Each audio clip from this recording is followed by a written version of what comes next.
어쩔 수 없었던 선택. 그러나 그 선택의 결과는 너무나 가혹했다.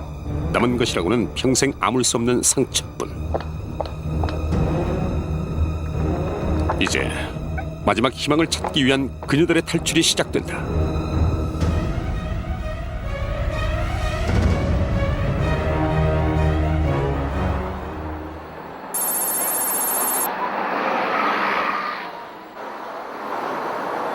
요 며칠 사이 바짝 춥네. 아유, 나도 내복을 입든지 해야 되겠다. 와. 뭐 벌써 내복을 입노? 겨울 어째 지낼라고? 바람이 차가워졌던 9월의 마지막 날. 아이들을 본 것은 그날이었다.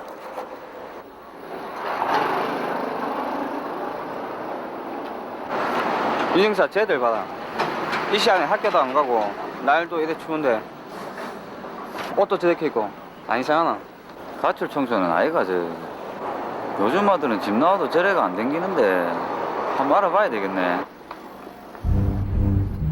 외근 활동 중 만난 얕은 옷차림의 여학생들. 아무래도 느낌이 이상했다.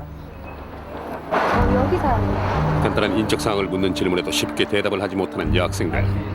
형사들은 아이들에게 뭔가 말할 수 없는 사연이 있을 것이란 직감이 들었고 그 길로 경찰서로 대동했다.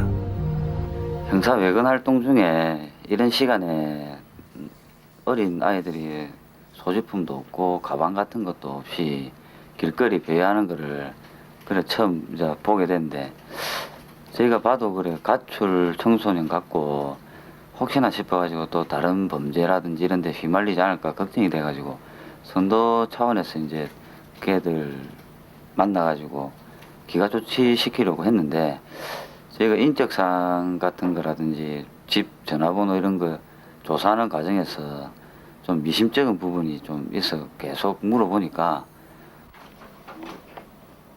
조사 결과 아이들은 부산에 전혀 연고지가 없는 것으로 밝혀졌다.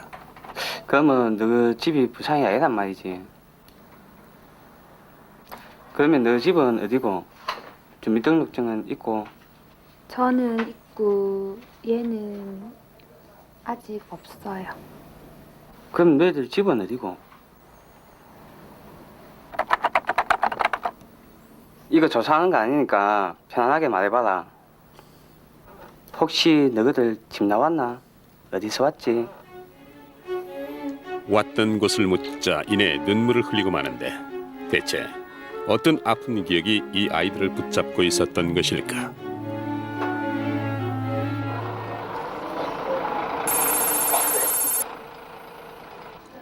일 년 전 우연히 한 옷가게에서 만났던 김연희와 이다경. 야, 니 다경이 아니가? 언니. 야, 반갑다. 이 시간 여긴 웬일인데? 그냥 학교 답답하고 조퇴 쓰고 나와서 집에 잠깐 갔다가 그냥 집도 답답하고 해서 나왔다. 일단 나가자. 평소 절친했던 사이였던 두 사람.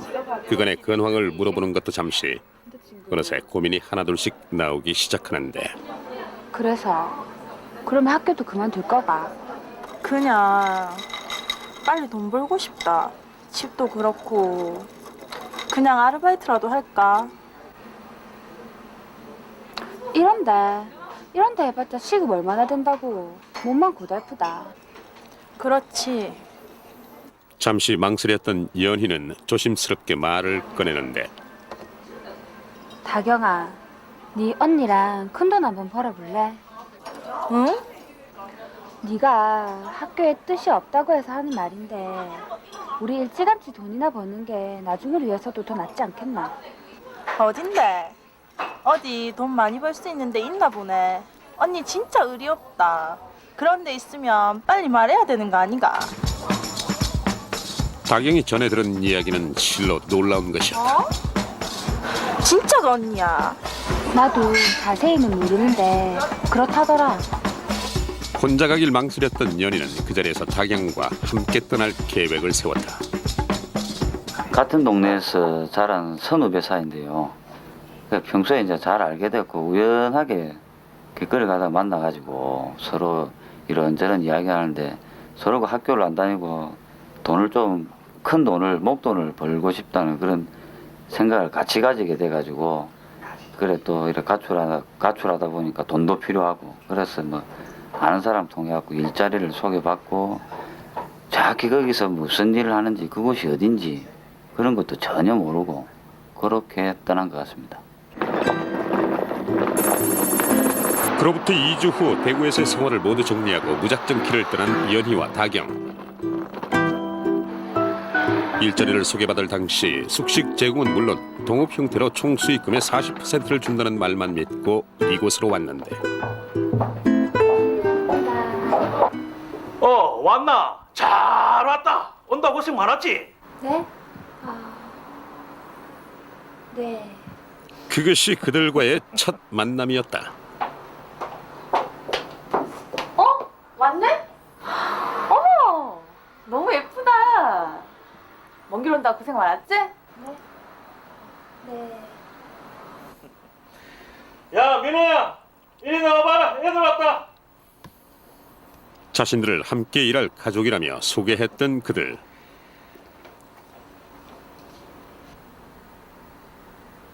너희들이가 만나서 반갑다. 이제부터 오빠라고 불러라. 인사 안 하나? 안녕하세요.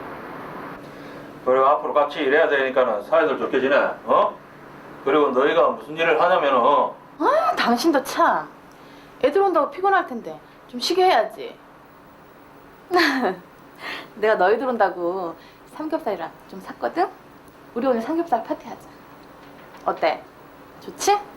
어서 가서 씻고 편안한 옷으로 갈아입고 나와. 어서 들어가자.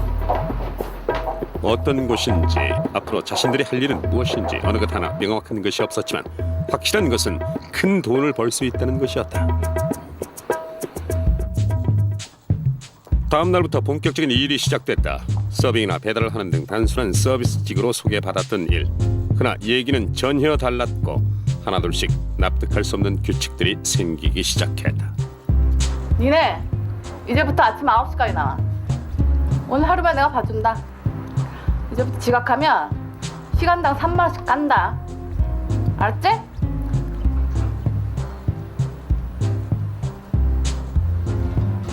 너 우리 테이블 좀 닦고 정리 좀 하고. 연희만 배달 들어왔으니까 지금 나가봐. 이리로 쭉 나가다 보면 정비사 하나 있거든? 그리로 가. 이거 전화번호니까 모르겠으면 전화해서 물어보고. 무슨 아침부터 커피예요?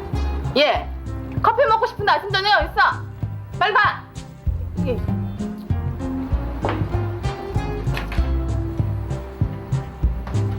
너 거기 서서 뭐해? 테이블 좀 닦으라니까? 그것이 시작이었다.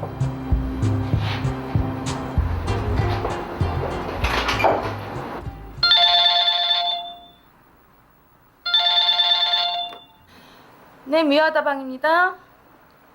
네. 박 사장님. 어머, 벌써? 소문 한 번 빠르다. 역시 박 사장님이라니까. 어디서 또 들으셔가지고. 네, 있어요. 근데 생각하신 것보다 많이 어려요. 네. 야, 다경이 너 16살 됐지? 네, 16살이요. 네, 맞아요. 응. 그런데 박 사장님, 얘가 조금 많이 어려서 커피값 조금 비싼 거 알고 계시죠? 네. 그리로 보내드릴게. 조금만 기다리세요. 네. 야, 다경아, 이번엔 네가 갔다 와야 되겠다. 네, 저요? 저는 아직 뭐가 아직이야? 일을 하면서 늦는 거야. 이거 주소고 이모부가 태워주실 거야. 무언가 잘못됐다는 느낌을 지울 수 없었던 다경. 일단 갔다 오고 박 사장님이 시킨 대로만 하면 돼. 알겠지? 얼마 후 다경은 인적이 드문 마을 변두리에 도착했다. 차배달만 하면 될 것이라고 생각했지만 그것은 잘못된 생각이었다. 왔던 길은 단지 기억해놨지? 이제부터 네 혼자 와야 된다 알겠나? 어서 들어가 봐라. 손님 기다리신다. 네.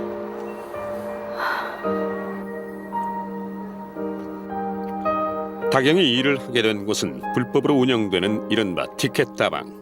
그렇게 그곳에서의 생활이 시작됐다. 처음에는 큰 돈을 목돈을 벌 수 있다라고 이야기를 하면서 고용하고 피고용자 그런 관계가 아니라 네가 돈을 얼만큼 벌면 얼마를 가지고 갈 수 있는 그런 동업 형태로 이야기를 해가지고 잡아두었는데 뭐 보통 하루에 20만 원씩 그 일을 해서 수익을 올려야 되고 그 20만 원을 벌지 못하면 그 다음 날 또 수익금에 더 가산돼 가지고 이걸 시키고 그 다음에 지각비니 결근비 화장품 뭐 휴대폰비 옷값 뭐 이런 등등 여러 가지 말도 안 되는 거 가지고 그 벌금이라든지 이런 걸 내게 해가지고 그 아들한테 빚을 많이 지었습니다.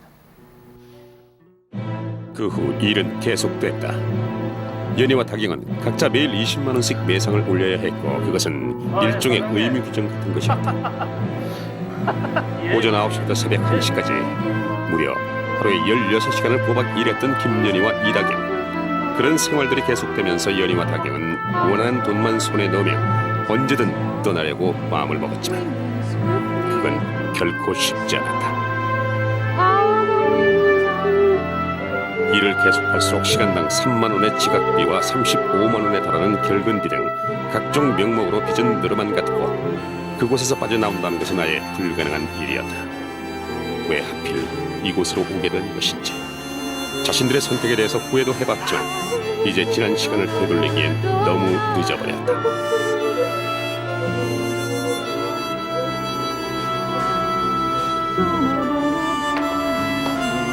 자신들에게 할당된 일일 매상 20만 원을 채우려면 잠시도 쉴 틈이 없었다. 하루에 6번에서 7번씩 연희와 다경은 매일 그렇게 배달을 나가야만 했다.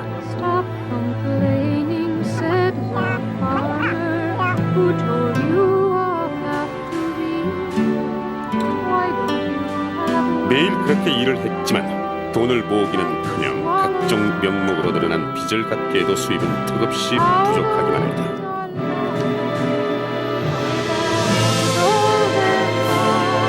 성을 사는 것이 곧 범죄라는 것을 자각하지 못한 남자들. 네? 어디라고요?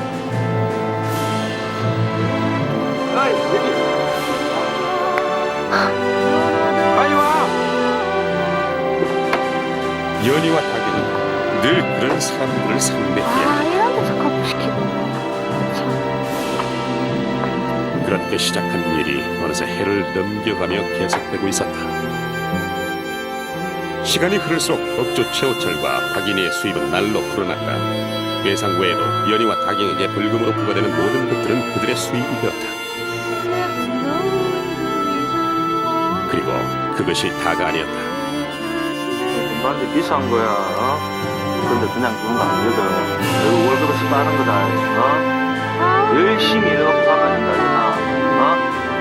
연희와 다경이 도망가지 못하도록 단지 걔의 명목으로 돈을 묶어두는다면 한 장당 10만 원 넘는 거니까 화장품 값이라서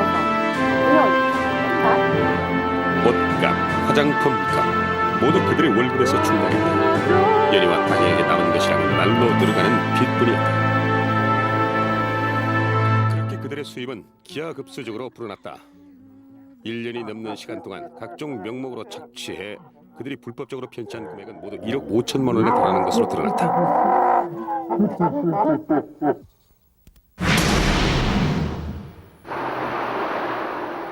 그런 생활이 계속되면서 매일 도망갈 방법만을 찾던 김연희와 이다경.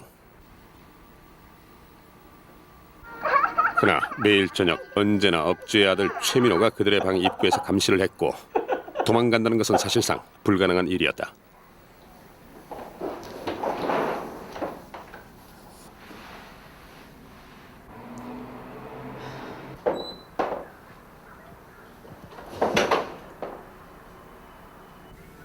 와 나오노? 이 시간에 어디 가려고? 슈퍼 좀 갔다 올게요. 먹고? 통금 시간 넘었다. 못 나간다. 뭐 살 낀데? 내가 사다 줄게. 생리대가 없어요. 그것도 오빠가 사다 줄 거예요. 돈 줘. 못할 것도 뭐 있노? 아니면 같이 가든가. 아빠, 얘랑 나 슈퍼 갔다 올게. 다경이는 잔다. 이 가시나 이거는 낮에는 안 움직이고 꼭 이 시간에 설치 사노. 진짜. 어디다 나온다. 내가 지키고 있을게. 연희와 다경은 언제나 탈출을 계획했지만 그런 계획들은 실행에 옮기지도 못한 채 번번이 실패를 봤다. 피해자가 영업하는 곳은 작은 마을이었는데 그곳 마을 대부분의 남자들이 관여가 됐고 약 50여 명이 되는데 연령대는 20대에서 70대까지 다양했고 직업도 다양했으며 별다른 뭐 죄의식 없이 성매매라는 자체가 범죄라는 걸 전혀 자각도 못한 채 계속해서 성매수를 하고 있었습니다. 또다시 끔찍한 하루가 시작됐다. 다경이는 또 늦잠이야? 다경이 지각비 3만 원이다. 금방 올 거예요. 그리고 무슨 지각비가 3만 원이에요. 저기 집애가 말하는 거 하고는.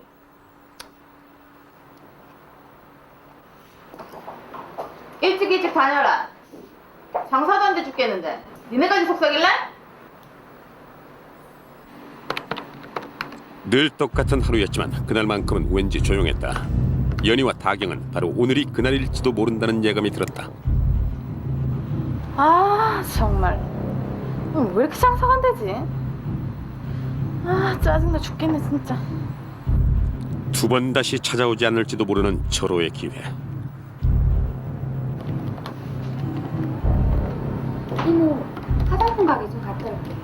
매니큐어도 사야 되고 파우더도 다 써가는데 좀 한가할 때 빨리 갔다 올게요. 빨리 갔다 와. 주문 오면 네가 먼저 나가야 돼.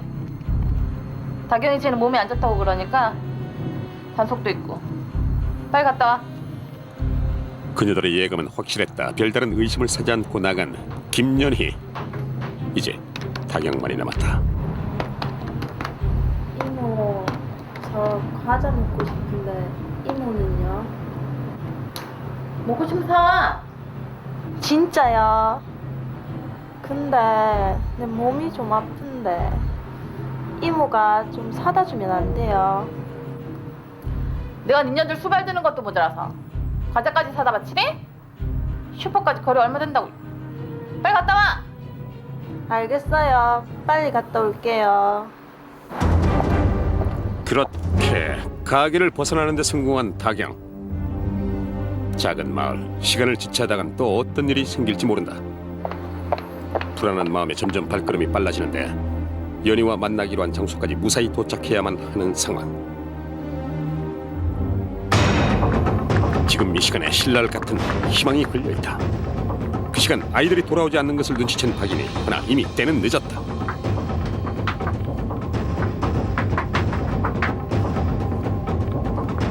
약속한 장소에서 무사히 만난 연희와 다경. 그들은 그 길로 그곳에서 가장 먼 곳이었던 부산으로 향했고 그것이 마지막이었다.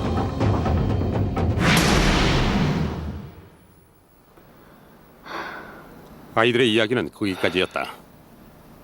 유 형사, 나도 수사 착수하자. 그 후 김연희와 이다경의 진술을 바탕으로 본격적인 수사가 시작됐다. 업주 최호철의 휴대폰 통신 기록 조회 및 정확한 인적 사항을 발췌한 수사팀. 성매수남들의 신상까지 확보되면서 모든 준비는 끝났다. 이제는 금금만 남은 상황.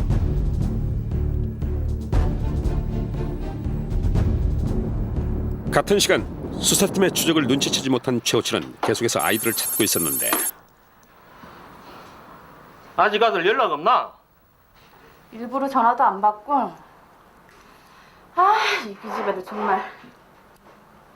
이렇게 속삭일 거라고 누가 알았겠어? 아직 받아갈 돈도 있고 짐도 여기 있으니까 다시 올 거야. 따라보자. 그럼 그동안 장사는 어떻게 할래? 일단 다른 애들부터 구하자. 이놈이니까 신호들 잡히기만 잡히게 하라 진짜. 아유 사장님. 근데 지금 영업이 좀. 최호철 씨 맞죠? 승매매 알선 혐의로 당신을 긴급 체포합니다. 변호사도 설명할 수 있고 불리한 진술도 거부할 수 있습니다.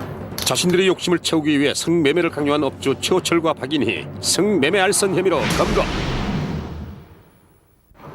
사업 잘 되지 그래. 아버지랑 이제 바톤 터치해야지 그래. 수리합니다. 서부경찰서 강력 1팀의 최광식 경사입니다. 성매매 알선 혐의로 최민호 검거.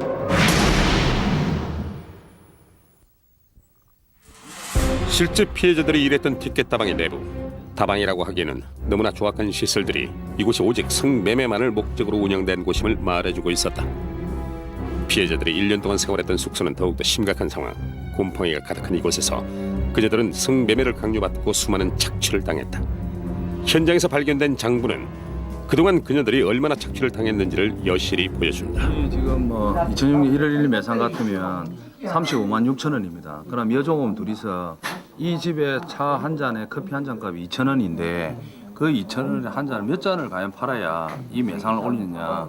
그게 저희들이 주목을 해가지고 요 금액에 대해서 우리가 충해본 바 결국은 묵시적으로 나가서 윤락행위가 다 이루어지고 그렇게 해야만이 아가씨들이 1일 개인당 20만 원 이상의 매상을 입금을 시킬 수 있는 그런 글을 나타내는 그런 매상 장부입니다.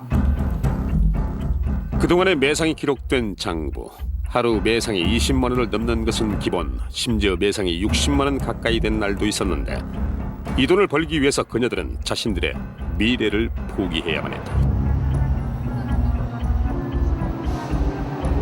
처음에는 상념이 얘기했다. 그런지 몰라서 그 가방이라는 거를 제가 이렇게 알게 됐는데 처음에 나쁘다고는 알고 있었지만 티켓 말은 들었었는데 이게 뭐 어떻게 티켓인지 티켓이란 게 어떤 건지 왕으로 관계를 하는 거에 뭐 술집 이런 걸 아예 모르고 그냥 그런 나쁘다는 것만 알고 업주들의 착취는 상상 이상이었다. 뭐 한마디로 지각하면은 벌금이 생기는 거예요. 9시까지 나와야 되는데 9시까지 안 나오면은 이제 1시간당 3만 원씩 붙고 이제 새벽이 되고 1시까지 들어와야 되는데 안 들어오면은 이제 벌금이 20만 원 붙어요. 그거를 다 우리가 내야 되는 거예요. 그리고 펌프 내도 35만 원 얼분기가 붙어요 또. 그걸 못 낼 거면 또 우리가 내야 되는 거고. 우리는 몇 가지 고생하고 저걸 돈 많아 먹는 거예요. 그곳에서 벗어나던 날부터 새로운 삶이 시작됐다는 그녀들. 그러나 그동안에도 업주들은 그녀들을 끈질기게 찾았다고 한다. 그녀들은 그곳에서의 생활을 지울 수만 있다면 영원히 지우고 싶은 기억이라고 말했다. 생활을 한마디로 어땠어? 생활은? 진짜 힘들고 한마디로 상사가 못하고 저는 너무 이렇게 그저 남들처럼 평범하게 사는 것이 목적이자 꿈이라고 말하는 그녀들. 이제 그녀들은 희망이란 두 글자를 찾아 앞으로 나갈 것이다. 이번 사건에 관련된 성매수자들을 상대로 보다 면밀한 조사가 이어졌다. 자신들의 혐의를 쉽게 인정하지 못하는 사람들, 그들은 자신들의 행위가 왜 범죄인지를 오히려 반문했다. 도대체 내가 뭘 잘못했냐고. 어이가 없네. 급여 시킬 수 있는 거지. 한 번씩 불러가지고 엉덩이 두드린 것밖에 더 했어 내가. 참나 이거 형사 한번 답답하네 이거. 형사님 제가 뭔 잘못을 했습니까? 야? 아니 집 나온 애들 입혀주고 먹여주고 했더만은 요 과시나도 더 있어. 은혜를 원수로 갚아. 아니 좀 심심하다고 해서 커피 배달 좀 시키려서 사람을 이렇게 잡아요. 예? 성매매를 강요한 업주들을 구속시키는 한편 총 53명의 성매수자들을 모두 불구속 입건시키는 것으로 사건은 마무리됐다. 성매매 방지법 시행 이후에 대도시나 광역시에서는 성매매 알선하는 이런 기업 형태가 거의 줄고 사라지고 그것이 다시 지금 시골로 가가지고 티켓 다방이라는 그런 영업 형태로 점차적으로 지금 확산되고 있고 그 티켓 영업을 하는 성매수남들도 범죄라든지 이것이 잘못됐다는 그런 자각도 전혀 지금 없는 상태고 계속해서 확산되고 있으니까 저희가 최선을 다해서 이 성매매 범죄 확산을 막도록 하겠습니다. 미성년자를 고용해 성매매를 강요하고 알선한 업주. 그들의 눈먼 욕심에 피해자들은 평생 지울 수 없는 기억을 나는 채 힘겹게 살아가고 있다. 이미 우리 생활 곳곳에 퍼져 있는 성매매. 하나, 성은 절대 거래될 수 없는 대상임을 다시 한번 명심해야 할 것이다.